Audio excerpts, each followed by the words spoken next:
নমস্কার। দিগন্তের ডায়েরির তরফ থেকে আপনাদের সকলকে জানাই আন্তরিক শুভেচ্ছা। আজ আপনাদের শোনাব লেখক অরিন্দম চক্রবর্তীর লেখা এক শিহরণ জাগানো ভয়ের গল্প, শেষ ঘণ্টার আগের মিনিট। এই গল্পের প্রতিটি মুহূর্তে লুকিয়ে আছে অজানা আতঙ্ক, রহস্যময় অন্ধকার আর গা ছমছম করা কিছু অভিজ্ঞতা, যা ধীরে ধীরে আপনাদের টেনে নিয়ে যাবে এক ভয়ের গোলকধাঁধায়। আশা করি গল্পটি আপনাদের মনে ভয়, রহস্য আর রোমাঞ্চের এক গভীর ছাপ রেখে যাবে।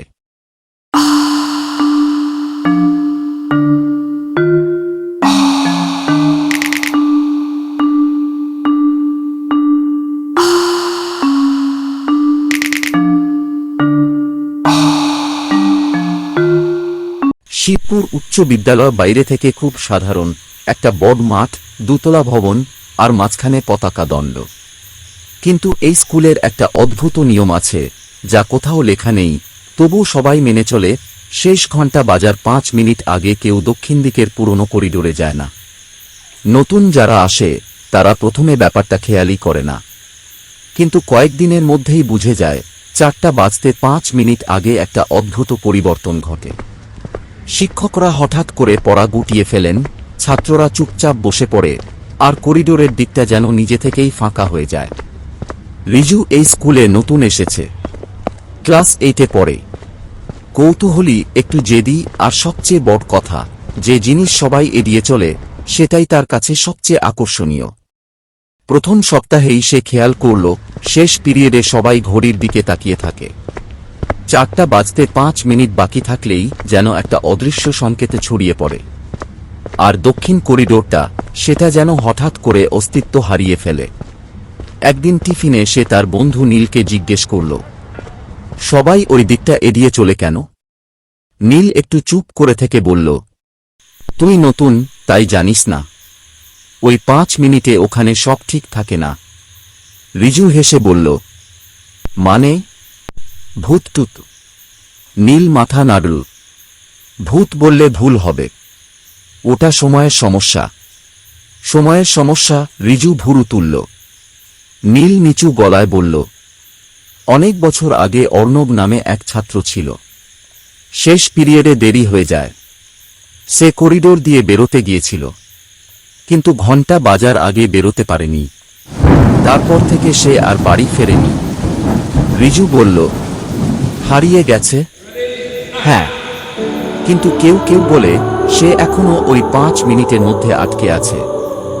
রিজু একটু থেমে হেসে বলল, তুই বিশ্বাস করিস? নীল সরাসরি বলল, আমি ওই সময়ে ওদিকটায় যাই না। রিজুর কৌতূহল আরও বাড়ল। সে ঠিক করল, সে নিজে না দেখে বিশ্বাস করবে না। পরদিন শেষ পিরিয়ডে সে ইচ্ছে করে ব্যাগ গুছোতে দেরি করল। শিক্ষক বেরিয়ে গেলে সবাই যখন বসে আছে, সে ধীরে ধীরে উঠে দাঁড়াল। নীল ফিসফিস করে বলল, কোথায় যাচ্ছিস? রিজু বলল, দেখে। হঠাৎ সে থেমে গেল। তার সামনে একটা ছায়া দাঁড়িয়ে। ধীরে ধীরে ছায়াটা পরিষ্কার হল। একজন ছেলে, স্কুলের ইউনিফর্ম, কিন্তু একটু পুরনো ধাঁচের। ছেলেটা বলল, তুমি নতুন? রিজুর গলা শুকিয়ে গেল। হ্যাঁ, তুমি? ছেলেটা একটু হেসে বলল, আমি অর্ণব। রিজুর বুক ধড়ফড় করতে লাগল। তুমি বাড়ি যাওনি? সে জিজ্ঞেস করল। অর্ণব মাথা নাড়ল। পারিনি। রিজু চারদিকে তাকাল। করিডোরটা বদলে গেছে। আলো কমে গেছে, দেয়ালগুলো যেন আরো পুরনো। এটা কোন সময়? রিজু ফিসফিস করল। অর্ণব বলল, একই সময়, কিন্তু আলাদা। রিজু বুঝতে পারল সে একটা সময়ের ফাঁদে ঢুকে পড়েছে। আমি বেরোতে পারবো? সে বলল। অর্ণব একটু চুপ করে থেকে বলল, যদি ঘণ্টা বাজার আগে বেরোতে পারো। রিজু ঘড়ির দিকে তাকাল। 4টা বাজতে 1 মিনিট। তার বুক ধড়ফড় করতে লাগল। কোন দিক? সে জিজ্ঞেস করল। অর্ণব করিডোরের শেষের দিকে দেখাল। কিন্তু সাবধানে, পথ বদলে যায়। রিজু দৌড়াতে শুরু করল। প্রথমে সব স্বাভাবিক, তারপর দেয়ালগুলো লম্বা হতে লাগল। দরজাগুলো সরে গেল। মেঝে ভারী লাগছে। সে দৌড়াতে দৌড়াতে একটা দরজায় ঢুকল। ক্লাসরুম খালি। সে বুঝল ভুল পথে এসেছে। পিছন থেকে অর্ণবের গলা এলো, সময় শেষ হয়ে যাচ্ছে। রিজুর মাথা ঘুরছিল। সে চোখ বন্ধ করে দৌড়াতে শুরু করল। সে ভাবল যেদিক দিয়ে এসেছিল সেদিকেই ফিরতে হবে। হঠাৎ একটা ঠান্ডা বাতাস। সে চোখ খুলল।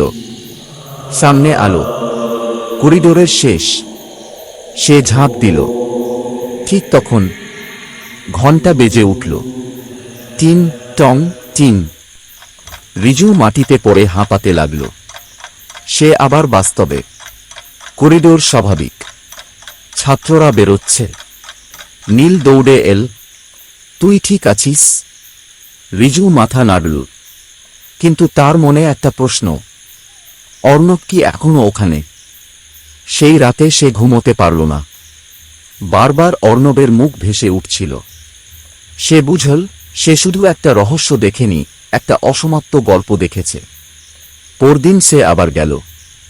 এইবার সে ঠিক করেছিল সে অর্ণবকে বের করবে। নীল তাকে থামাতে চেষ্টা করল। আজ আবার যাচ্ছিস? রিজু বলল, ওকে ফেলে রাখা যাবে না। 4টা বাজতে 5 মিনিট। সে আবার করিডোরে ঢুকল। সব বদলে গেল। অর্ণব দাঁড়িয়ে। এইবার সে অবাক। তুমি আবার এসেছ?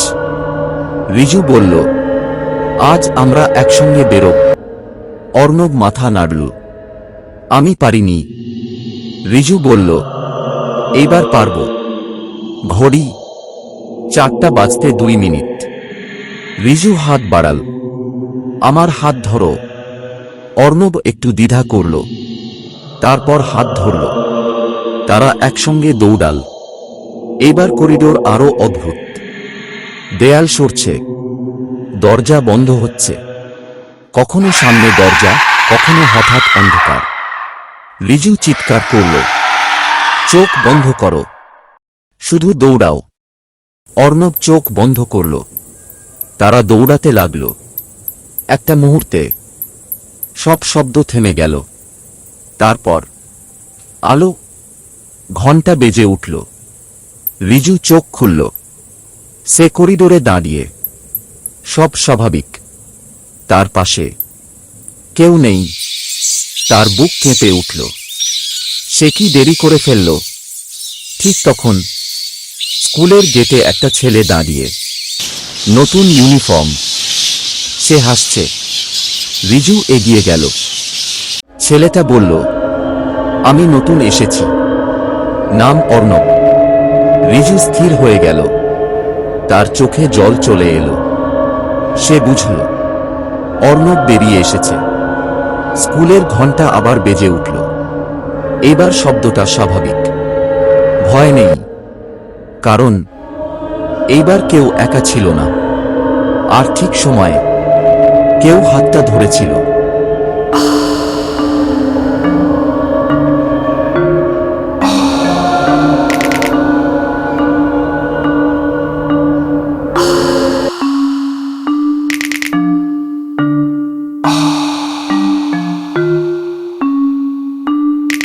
এখানেই শেষ হলো আমার আজকের গল্প, শেষ ঘন্টার আগের মিনিট।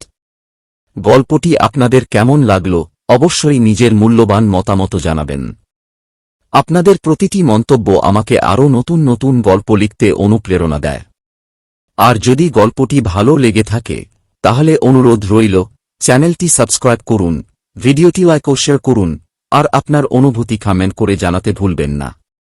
আপনাদের ভালোবাসাই আমার লেখার সবচেয়ে বড় শক্তি। নমস্কার নেবেন।